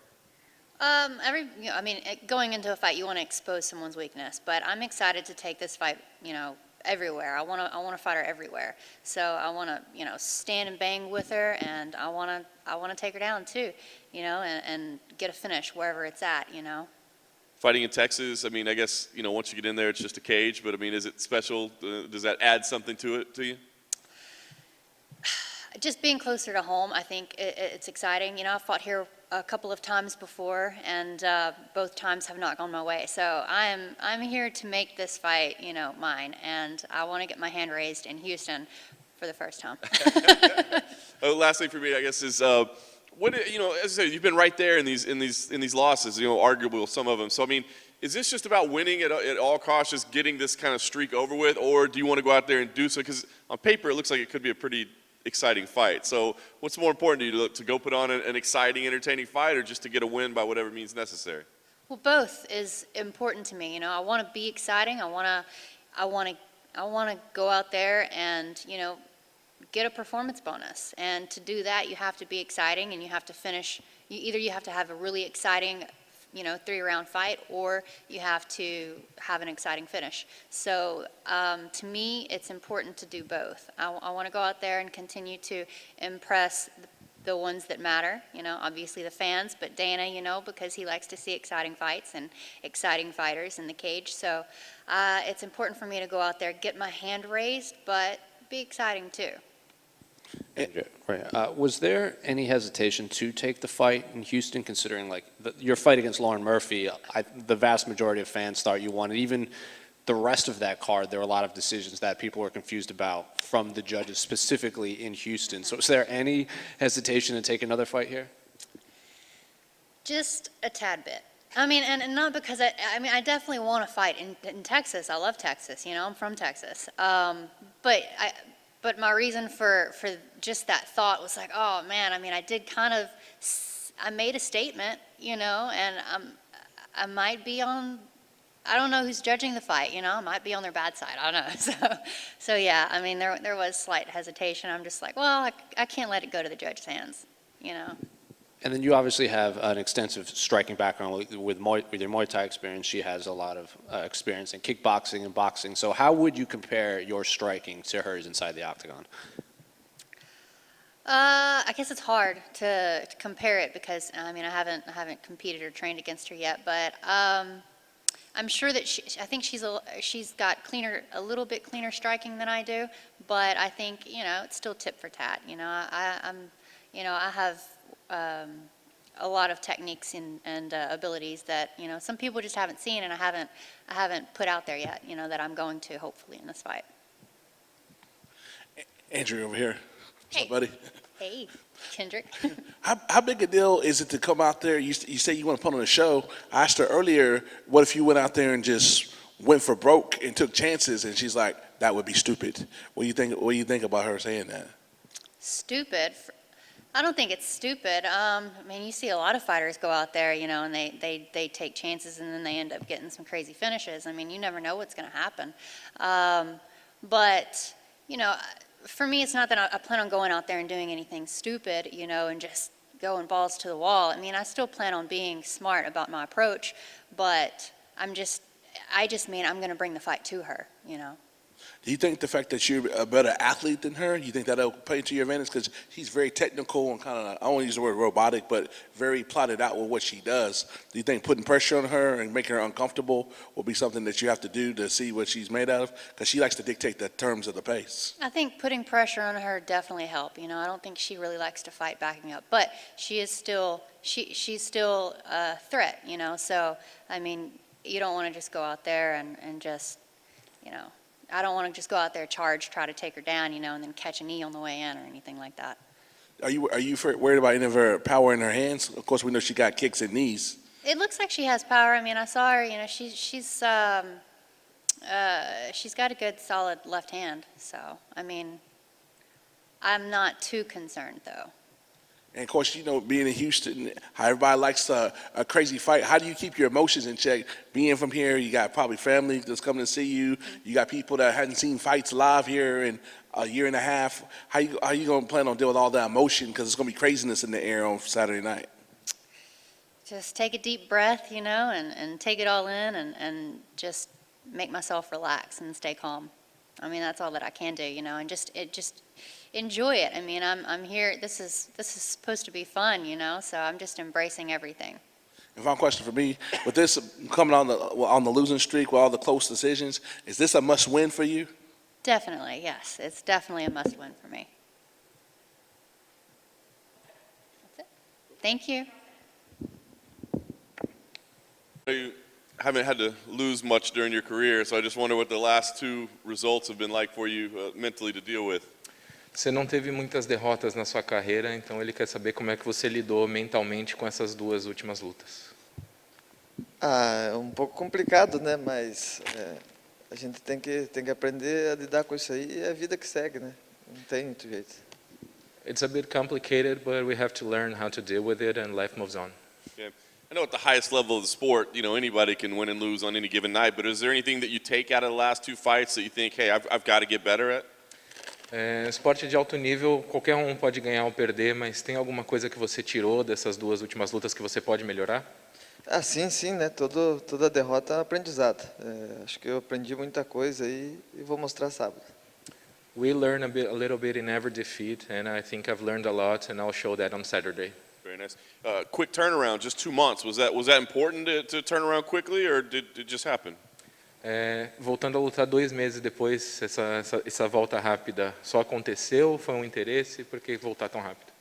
Não, o UFC pediu, né? A luta tinha caído, eles mandaram a proposta e eu aceitei. Tamo aí. The UFC has asked me to come to replace the injury athlete, so I'll accept it and I'm here. I wondered, like coming in to step in on short notice with the losses, was that a difficult decision, or did it make you more anxious to want to fight? Você voltar tão rápido de uma luta para outra vindo de uma derrota, é uma pressão ou te deixa mais ansioso para voltar logo? Não, acho que é melhor, né? Eu ia ficar em casa só pensando na derrota, agora com essa oportunidade eu volto a pensar na vitória. It's better for me than to stay home and think about the defeat. Now I can go back to the win column. Very nice. Matt, as an opponent, what do you think about his skills? Is he somebody that you had studied? What do you think about him? O que você acha do Matt, seu oponente? É um cara que você estudou? O que você acha dele? Um cara bem completo, né? Jogo de chão bom, movimentação boa. Eu acho que vai ser uma luta bem boa esse sábado. He's well-rounded. He has good ground game, good movement. I think it'll be a fun fight. Nice. Last thing for me, what's important here? Is it just get a win and get those losses behind, or do you feel like you got to go out there and do something special, make some kind of statement, show people that, hey, I am a contender here? O que é mais importante para você? Só conseguir a vitória para deixar essas derrotas para trás, ou você acha que você tem que mostrar algo mais para provar que você é um cara que está no topo da categoria?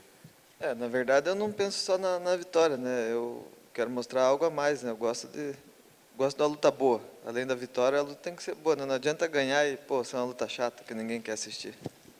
The win isn't the only thing important to me. I like to show a good fight for the fans. It doesn't matter just to win for the win. I like the fans to enjoy the fight, and I want to give them a good fight. Right here.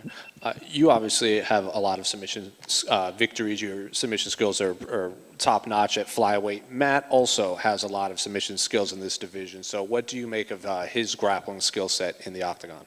Você e o Matt, os dois têm boas finalizações, tem algumas finalizações no cartão. Como é que você acha que o jogo de chão de vocês encaixa? Então, acho que a luta na parte de chão vai ser bem movimentada, bem boa e bem perigosa para os dois lados, né? Quem errar primeiro vai perder. I think the ground fight will be fun, interesting, and dangerous for both sides. Whoever makes the first mistake can get caught. And then normally, when you get two opponents with high-level grappling, a lot of the fight at the beginning will stay standing, and then it will be a striking fight. So what do you make of his striking skill set compared to yours? Muitas vezes, quando dois caras do chão se enfrentam, a luta acaba se desenrolando em pé. Como é que você acha que o jogo de trocação de vocês encaixa? Então, acho que também vai ser uma luta bem boa na parte de pé, porque eu gosto de trocar porrada também, e ele também, então... Mas eu acho que a luta vai encurtar e a gente vai acabar caindo também. Vai ter os dois lados. I also think it will be fun to strike with him. We both like to get into brawls, but I think the fight will end up getting to the ground eventually. And then finally, this is at bantamweight because of the quick turnaround, the last-minute fight. Has this fight week been enjoyable, more enjoyable at all, knowing you don't have to cut those last 10 pounds to get to 125? A luta vai ser no peso galo pela distância curta que você aceitou. Você está aproveitando mais a semana de luta agora que você não tem que cortar aqueles quilos extras para bater o peso mosca?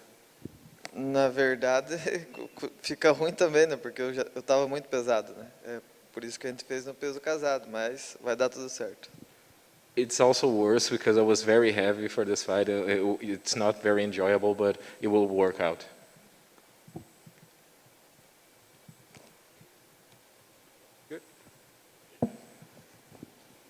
I did enough to win the first 2 rounds, but at the end of the day, it doesn't really matter what I think. I lost that fight, and I've been just sitting on it, dwelling on it, like you said, for the past 11 months. So I'm ready to go out there on Saturday night and reverse it and get that win. Very nice.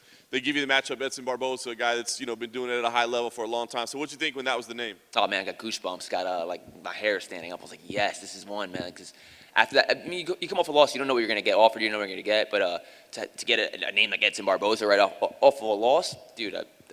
I feel like this is the biggest fight of my career, honestly. Yeah. Where do you evaluate him, right? Because he had some setbacks, but he's still obviously incredibly dangerous, Yeah. right? He's a guy that I guess you're going to get hurt a little bit when you go in there. And I embrace it. I'm not scared of it at all. He's one of those guys that I know I'm going to be seeing his highlight reel. I mean, I've been seeing his highlight reel since I was in high school. But for the next couple of days, since when Edson's fighting, they like to put that spinning hook kick of Terry Edom during fight week. So I know I'm going to be seeing that. But it's similar to when I fought Emmett. They just kept replaying Emmett knockouts, and I'm just like, all right, that's good, that's okay. But it's good because it keeps that little bit of fear, that little bit of those nerves, and you need those. I was going to say, you said you embrace it. Like on paper, when they announced this fight, I think everybody's like, oh, this is going to be an absolute war. I mean, is that what you feel like as well, or do you feel like I can go in there and dominate this guy? Yeah, that's exactly what I feel, the second part. But it's one of those fights that you run it 100 times, it's going to be exciting every single time. There's just no possible way that this fight could be boring. Last thing for me, I guess, obviously the goal here is to win, but what else? I mean, do you feel like, because I feel like you had like all this momentum behind you, right? Do you feel like you need to go out there and do something special to kind of regain that back? Yeah, I got to go out there and not just win. Every time I win, I feel like I've had some good wins in the UFC, but I need that statement-making win, and to do that over someone like Edson Barboza, who is a legend in the sport, he's definitely going to be a Hall of Famer. This is the one. This is the one for me. Shane, right here. You obviously matched up with Hakeem Dawodu before this. He's on a long win streak. He's racking up a lot of impressive wins. Do you prefer fights against Edson, the legend, or do you want those fights against the guys that are just on these long win streaks? No disrespect to Hakeem, but everybody knows who Edson Barboza is, man. Like, it's one of those fights that this is going to propel me. Even though I'm ranked 9 and he's 13, I feel like this is one of those fights that's going to even push me even further. So how could I turn down a fight against Edson Barboza? And then obviously in the last, few months, the rise of leg kicks has kind of been the talk of the MMA world, especially after the Conor fight, where we saw the Weidman Hall fight. Yep. So how do you train for someone like Edson, who, like he himself said, like, I've been doing this since my first UFC fight, and you obviously said it. So how do you train leg kicks? I'm sure it's difficult. I come from a kickboxing, primarily kickboxing-based gym already, so it's something that we've been doing for years already. Everybody on my gym can kick. Everybody in my gym is primarily a kicker too, so it works out for me. And then since your last fight, a lot's been going on in the division. You know, you had the title fight, Max came back, the rise of Giga Chikadze, the Ortega zombie fight. So what do you make of this state of the division right now since your last fight? It's been fun, man. I was bummed that the Ortega and Volkanovski fight got canceled, because that puts a little bit of a logjam at the end, because then you got Holloway, who's still waiting there because he's probably going to get a title shot next. So that's been a little bit of frustrating, but I haven't been able to fight, so it hasn't affected me too much. But moving forward, it might after this one. Over here, Shane. What's your mindset coming in with this being the longest layoff of your career? You used to be an active fighter, you had COVID, and then all this is kind of like jitters, since it's kind of something fresh you've never done in your career? No, it feels like I'm just picking back up where I left off. I don't believe in ring rust, because I train my ass off. Like Dominic Cruz always says too, ring rust isn't real. Ring rust is what you make it. I'm in camp 24/7, 365, unless I have some kind of crazy injury, because this is my lifestyle. I live this, and this is what I do to provide for my family, so I take this super serious. I live this life. Since you're a purist of the sport, do you watch all combat sports? Like, did you watch the Canelo fight last week? Yeah, I did, yes. How much does seeing somebody like that at that level inspire you, just as a straight combatant and as a fan of just combat sports in general? Huge fan of Canelo Alvarez. He's probably, I think pound for pound, he's the best fighter right now in the world, and the skill he has, man, it's beautiful to watch. And you're a big level fighter. Do you take anything when you see somebody like that on that big stage from the mental game, like he doesn't flinch and stuff like that, or just seeing the people at 261? I know you wasn't there, but does that atmosphere get you ready to hear all the craziness you're going to hear on Saturday? Yeah, I was excited to see the weigh-in show for 261, just see the crowd, and then to see if you watch the first fight of that 261 card, it was packed, and the fans were going wild, and that was just giving me fucking goosebumps, man. I couldn't wait to feel that myself. I can't wait to make the walk. I can't wait for the weigh-in show, which I didn't think I would be so excited for, but I'm actually hyped just for the weigh-in show to get that little bit of a teaser, just to feel that atmosphere again. And is Saturday only about getting your hand raised, or do you have to put on a show? Because people are pegging y'all. If we were doing odds in Vegas, y'all are odds to win the fight of the night. No fight of the night. This is going to be my first performance of the night. So that's kind of, you got that swag. Is that insinuating that you think you're going to finish him? Yes.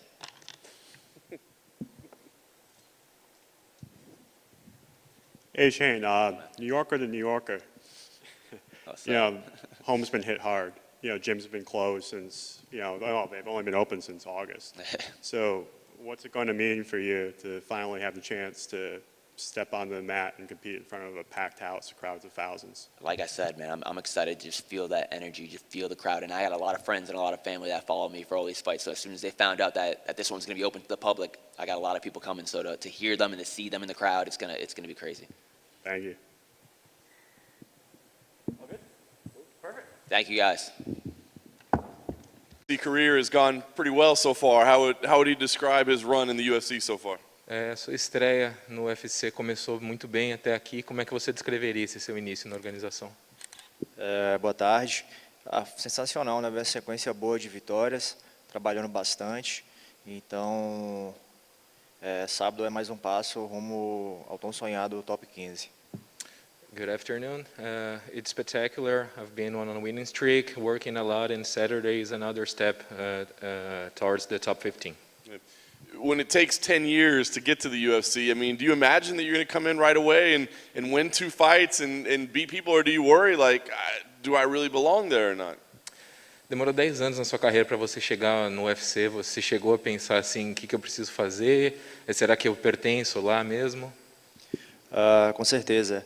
Passa algumas dúvidas na sua cabeça, mas eu sempre tive muita fé em Deus, sempre trabalhei muito duro, sabendo que um dia teria a oportunidade, e ela surgiu através do Contender Series, e eu soube aproveitar muito bem a oportunidade, por isso eu estou aqui hoje.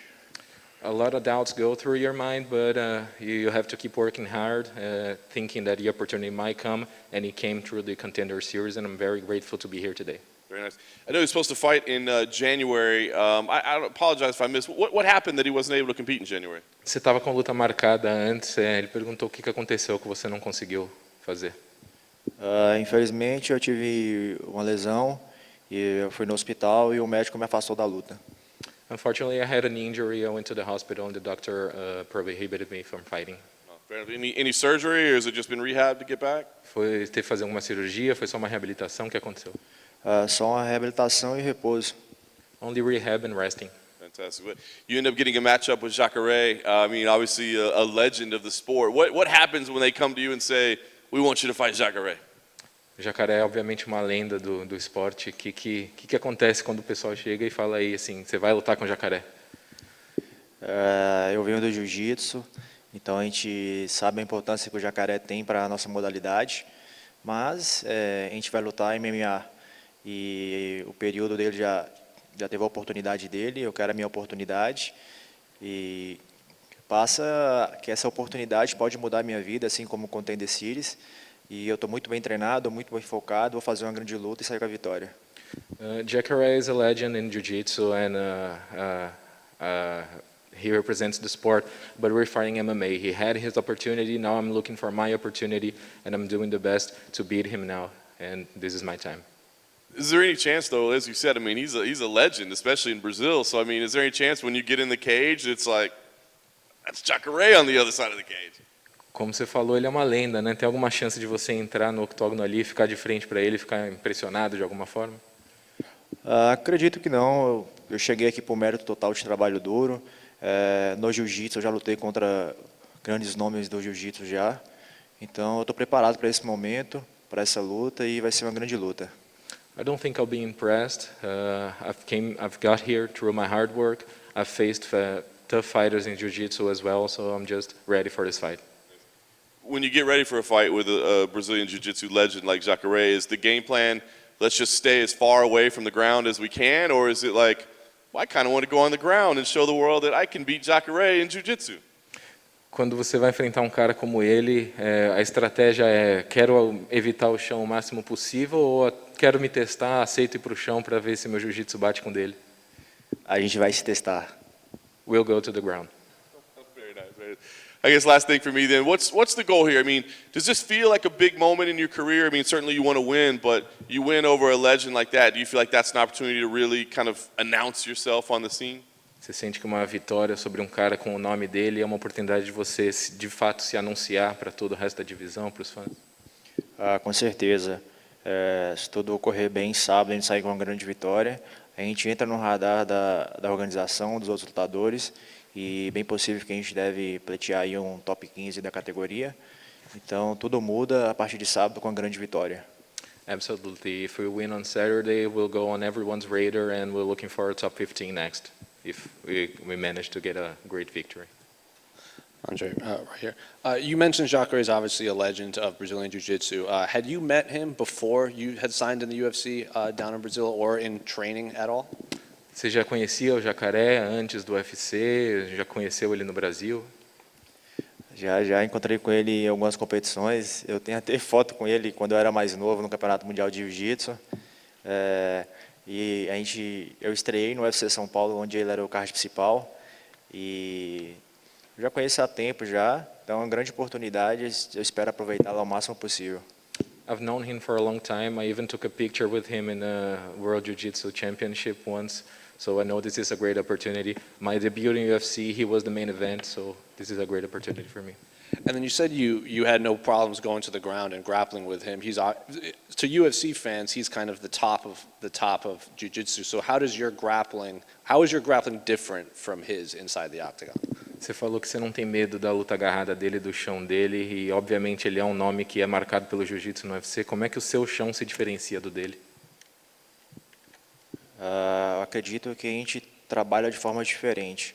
Ele joga mais por cima, eu trabalho de costas mais no tatame. Não é que eu não tenha medo, é que estou preparado para o jogo dele, é diferente. We work differently. He likes to work on top. I work on the guard very well. It's not that I don't fear his ground game, but I'm prepared to deal with it. And then oftentimes in MMA, when you get two high-level grapplers or wrestlers, a lot of the fight is standing or striking as well. So he obviously has a lot of knockouts. How would you compare your striking to his striking? Muitas vezes, quando tem dois caras da luta agarrada, a luta acaba acontecendo inteira de pé.